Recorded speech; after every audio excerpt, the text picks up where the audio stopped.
Good morning class. आज हम start करेंगे हिस्ट्री का चैप्टर नंबर 1 का पार्ट 2। ओके, मतलब टॉपिक 1 मैंने कंप्लीट करा दिया था आपको। French society during the late 18th century, इसका टॉपिक 2 होगा the outbreak of the revolution. Okay, चलिए ठीक है, स्टार्ट करते हैं। Louis 16 had to increase taxes for reason you have learn in the previous section. ठीक है, आपने जो पिछले सेक्शन में पढ़ा है कि किस वजह से जो है लुइस 16 को अपने स्टेट में टैक्स को बढ़ाना पड़ा। आपने जो मैंने पहले पढ़ाया था उसमें चैप्टर मैंने आपको पूरा बताया, जो टैक्स बढ़ाए थे उसने किसकी वजह से रिवॉल्यूशन हुआ, और अब इसका आगे रीज़न बताया जा रहा है जो उसने टैक्स बढ़ाए ना। आपने पिछले सेक्शन में पढ़ा है कि किस वजह से लुइस 16 ने टैक्स बढ़ाने पड़े। ठीक है, how do you think he could have gone about doing this। अब आप यह सोचो कि उन्होंने क्या किया होगा जिससे वो टैक्स बढ़ा सकें। कोई तो रीज़न निकालना पड़ेगा टैक्स बढ़ाने का, वो इसमें बताया गया है।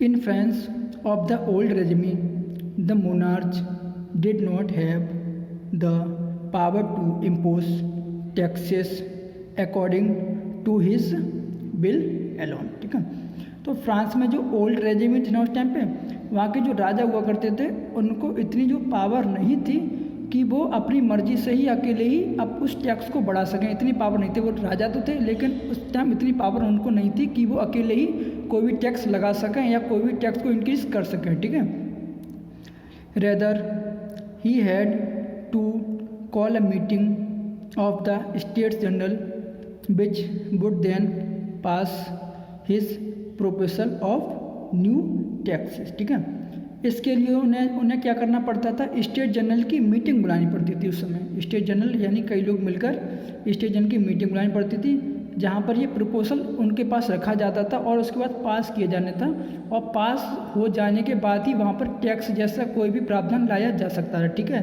तो स्टेट जनरल की मीटिंग बुलानी पड़ी टैक्सेस के प्रपोजल को पास करने के लिए। The state general was a political body to which the 3 state sent their representative. अब ये जो स्टेट के जनरल थे ना, ये इनमें एक पॉलिटिकल बॉडी थी जिनमें 3 स्टेट के लोग थे, उनको जो पॉलिटिकल बॉडी थी यानी कि कोई भी कानून बनाने के लिए, कोई भी निर्माण करने के लिए, कोई भी टैक्सेस या कोई भी प्रपोजल लाने के लिए जो पावर थी ना, पॉलिटिकल पावर, वो सिर्फ 3rd स्टेट को थी, और उन्हें उनके ही रिप्रेजेंटेटिव भेजे जाते थे हमेशा। However, the monarch alone could decide when to call a meeting of this body। अब जो है मोनार्क के पास ये पावर थी कि वह कभी भी कोई भी मीटिंग बुला सकता है। ये पावर मोनार्क को दी गई थी।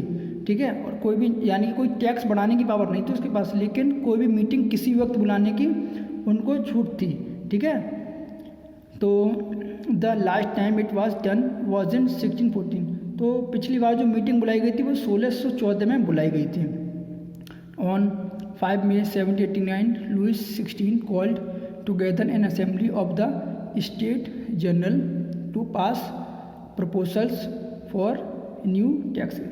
अब क्या है कि 5 मई 1789 को जो है लुइस 16 ने सारे स्टेट में जनरल की असेंबली बुलाई ताकि वो जो है नए टैक्सेस को प्रपोजल पास कर सके, नए टैक्स के प्रपोजल को पास करवा सके और अपने स्टेट में टैक्स को बढ़ा सके। इसलिए उसने 5वीं 1788 में एक असेंबली का निर्माण किया।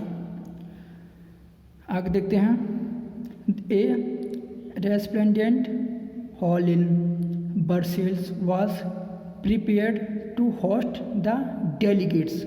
अब उन्होंने क्या किया, अब उनकी जो मीटिंग हुई ना डेलीगेट बुलाने के लिए उन्होंने बर्सेल्स का जो एक हॉल हुआ करता था उस समय बहुत बड़ा, यानी कि रिप्रेजेंटेड यानी कि भव्य और बहुत बड़ा जो और सुंदर एक तरीके से बर्सेल्स का हॉल था, उसको तैयार किया गया, प्रिपेयर किया गया वहाँ पर डेलीगेशन बुलाने के लिए, एक मीटिंग या असेंबली रखने के लिए। ठीक है, बर्सेल्स के लिए को the first and second states sent 300 representative each.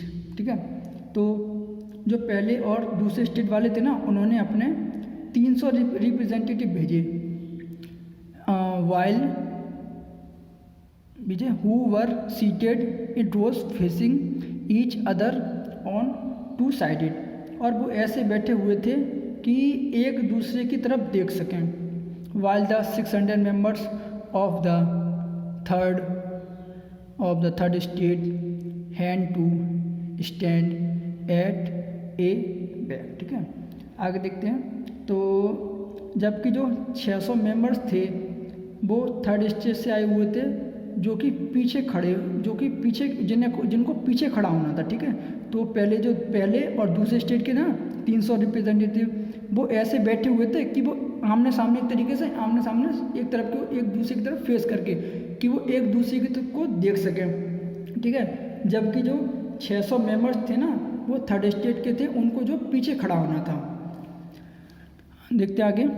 The third state was represented by it's more prosperous and educated members. ठीक है, अब जो थर्ड स्टेट के लोग हुआ करते थे वो उस समय काफ़ी अमीर हुआ करते थे, काफ़ी एजुकेटेड हुआ करते थे। ठीक है, मतलब ज़्यादातर इन्हीं लोगों की उस समय चलती थी, क्योंकि ये काफ़ी पैसे प्रोस्पेरस काफ़ी संपत्ति वाले हुआ करते थे, काफ़ी और पढ़े लिखे भी बहुत हुआ करते, तो इन लोगों की उस समय ज़्यादा चलती थी।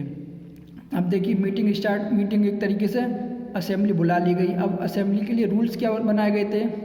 Peasants, artisans and womens were denied entry to the assembly. ठीक है, अब मीटिंग उन्होंने असेंबली बुला ली।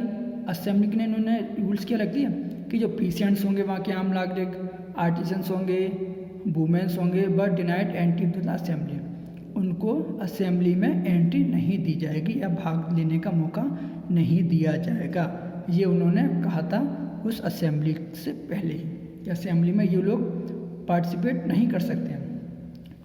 However the grievances and demands were listed in some 40,000 letters which the representatives had what with them. पर उनको जो जितनी दुख थी, जो तकलीफ़ें थी या उनकी जो मांगें थी, वो सारी 40,000 लेटर्स में लेकर उनके रिप्रेजेंटेटिव अपने साथ आए थे।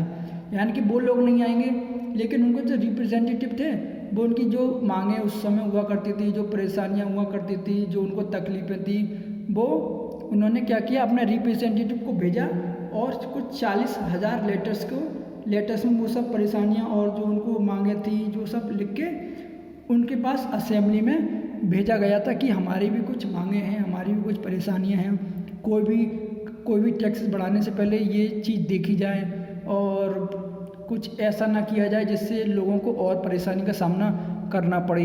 वैसे भी उस समय काफ़ी अकाल पड़ा था, भूखा पड़ा था, सूखा भी हो गया था, तो लोगों ने असेंबली में एक रिप्रेजेंटेटिव इन लोगों के, ये लोग जा नहीं सकते थे लेकिन इन लोगों के रिप्रेजेंटेटिव उस समय हुआ करते थे जो इनकी तकलीफ़ों और मांगों और परेशानियों को उसमें रखते थे। ठीक है, तो आज के चैप्टर में मैं बस यहीं तक आपको कराऊंगा। आगे नेक्स्ट चैप्टर में यानी कि नेक्स्ट पार्ट में मैं आपको रीड कराऊंगा। ठीक है।